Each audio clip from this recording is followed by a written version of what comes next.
Hello everyone, आज का topic रहने वाला है बहुत ही इंटरेस्टिंग, क्योंकि आज की वीडियो में मैं आपको ये बताने वाला हूँ जो एक $1 मिलियन क्वेश्चन है कि एसएसडी कौन से डिवाइस में चल सकती है।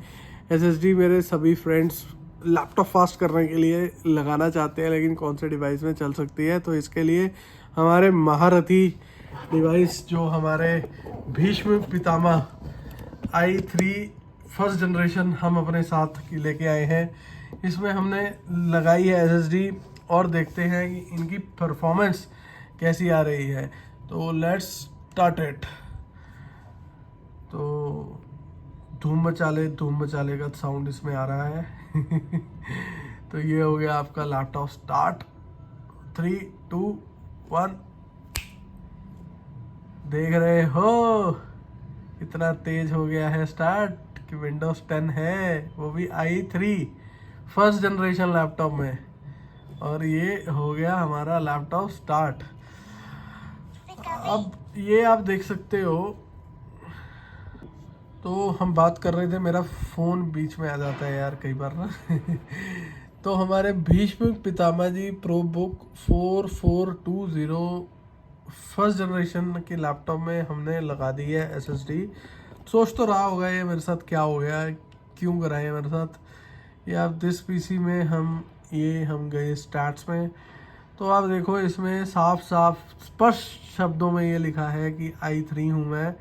M350 मोबाइल टेक्नोलॉजी वाले आई थी i3 में, जिन आजकल के सेंसी बच्चों को की नहीं पता है, मोबाइल टेक्नोलॉजी पे i3 स्टार्ट हुआ था।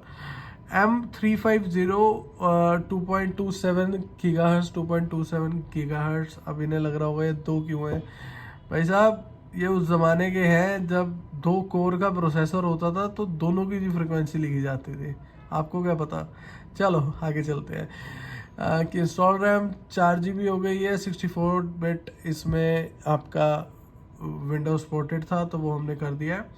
एक बात इसमें ध्यान देने वाली है, जो फर्स्ट सेकंड जनरेशन के लैपटॉप्स हैं, कि अगर आप उसमें विंडोज़ 10 एंटरप्राइज करोगे, ठीक है, लाइट वर्जन, तो वो एक बेटर ऑप्शन रहेगा चलने के लिए। हाँ, उसमें आप अपडेट्स नहीं कर पाओगे, लेकिन वो बहुत अच्छा चलेगा। और उससे पहले आपको इसका बायोस अपग्रेड करना पड़ेगा। बायोस अपग्रेड करना बहुत ही कॉम्प्लेक्स प्रोसेस हो सकता है कई बार, तो मैं सजेस्ट करूँगा आप या किसी अपने टेक्नीशियन से ही करवाएं, या फिर प्रॉपर सीरियल नंबर डाल के ही आप बायोस का प्रोसेस करें।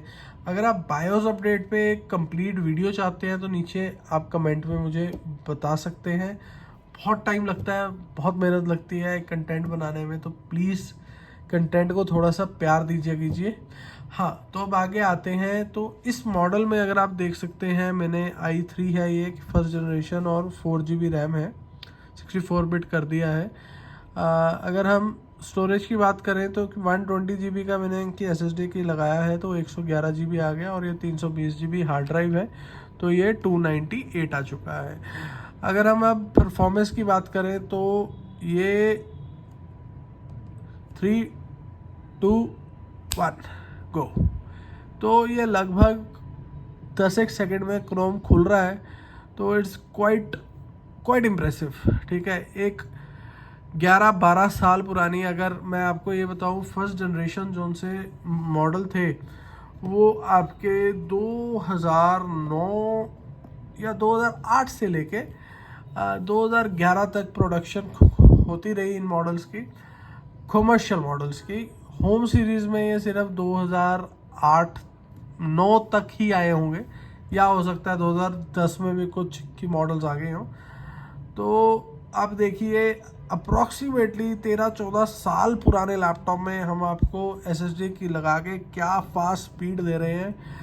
अगर आप देखें इसमें, तो एक चीज़ मैं आपको इसमें और दिखाना चाहूँगा। इतना पुराना ये कि लैपटॉप है, ये मेरा कि वाईफाई है कनेक्टेड। अगर हम 2.4 पे भी इसे, मेरा 40 Mbps की लिमिटेड कनेक्शन अभी हमने इस 2.4 पे किया हुआ है, तो पूरा 40 Mbps भी ये प्रॉपर आ रहा है 2.4 पे। 5 GHz होता तो ये 100 Mbps आता। तो इतने पुराने लैपटॉप में भी जान है, ठीक है। तो अगर आपके पास कोई फर्स्ट जनरेशन लैपटॉप है तो उसका प्रोसीजर जो आपका कि विंडोज़ करने का है वो मैं आपको एक बार टेक्स्ट डॉक्यूमेंट में कि बताता हूँ। सबसे पहले आपने क्या करना है, सबसे पहले आपका होएगा बायोस अपडेट। या तो आपका कि विंडोज़ 7 है तो वहाँ से आप बायोस अपडेट कर लीजिए। अगर विंडोज़ की नहीं इंस्टॉल्ड है तो पहले विंडोज़ 7 कीजिए, उसमें से आप बायोस अपडेट कीजिए। स्टेप 2, आपने जो SSD है वो हार्ड डिस्क की जगह की इंस्टॉल करनी है, ठीक है। स्टेप 3, आप इसे विंडोज़ आपने इंस्टॉल करना है। फिर उसके बाद आपने इसके सारे ड्राइवर्स भी इंस्टॉल करने हैं। अगर आपके पास ड्राइवर्स नहीं है या आपके पास कोई कि ड्राइवर पैक भी नहीं है और कि नेट पे भी अवेलेबल नहीं है तो सबसे अच्छा रहता है DRP। ये एक 14-15 GB का ड्राइवर पैक है, आप ये डाउनलोड कर सकते हैं। इसके लिए आपको लेकिन कि इंटरनेट एक अच्छा चाहिए, तभी ये फाइल डाउनलोड होगी, वो भी आप रन कर सकते हैं, ठीक है। बाकी आप फर्स्ट जनरेशन में SSD लगा के, हाँ एक की SSD इसमें SATA 1 या SATA 2 ही चलेगी। जो मेरे भाई बंधु YouTube वाले ज़्यादा ज्ञान वाले होते हैं, SATA 3 इसमें की मत लगाएं, वो नहीं चल सकती। और हल्की SSD ये Xilinx कंसिस्टेंट वगैरह ये मत परचेज़ कीजिए क्योंकि इनमें स्पीड नहीं होती। थोड़ा सा इनसे ऊपर आ जाइए, बहुत ऊपर नहीं कह रहा, Hikvision ले लीजिए या आप ले लीजिए पुंटा ले लीजिए, वो फिर भी ये आपकी कंसिस्टेंट वगैरह से बहुत बेटर हैं। या फिर आप इसके बाद WD और Seagate में आप जा सकते हैं। लेकिन WD Seagate में एक जो हमें प्रॉब्लम आती है वो सबको आती है कि रिप्लेसमेंट तो सभी SSDs में करवाना ही पड़ता है। सबसे बड़ी दिक्कत कहाँ है कि ये 3-3 महीने इनका रिप्लेसमेंट नहीं आता। तो कि SSD आप वो लीजिए जिसमें आपको हैंड टू हैंड रिप्लेसमेंट मिल जाए। तो Hikvision या कि पुंटा में हमें हैंड टू हैंड रिप्लेसमेंट मिल जाती है और प्राइस भी अच्छा रहता है, तो ये भी आप ट्राई कर सकते हो। चाहे आप इस चीज़ का स्क्रीनशॉट ले सकते हो। और अगर आपको किसी मॉडल में फिज़िकली SSD इंस्टॉल करनी है, आप हमारे नियर बाय हैं, पंचकुला में हैं, जीरकपुर में हैं, चंडीगढ़ में हैं, तो आप हमारे पास आ सकते हैं। बहुत ही हमारे मिनिमम चार्जेस रहते हैं। और हाँ, फर्स्ट जनरेशन में भी SSD चलती है, बढ़िया चलती है, लेकिन एक तरीके से कि इंस्टॉल होनी चाहिए। जो मैंने आपको बताया, पहले उसका बायोस अपडेट होगा, फिर उसमें SSD हार्ड ड्राइव की जगह की इंस्टॉल होगी, कैडी में कि नहीं लगानी है। Do not install SSD, do not install SSD in caddy. CD ROM की जगह जो सी कैडी होती है वहाँ पर SSD नहीं लगानी है कभी भी। वहाँ पे लगाओगे तो स्पीड नहीं आएगी। Thank you for watching my video for so long, is been around 9 minutes.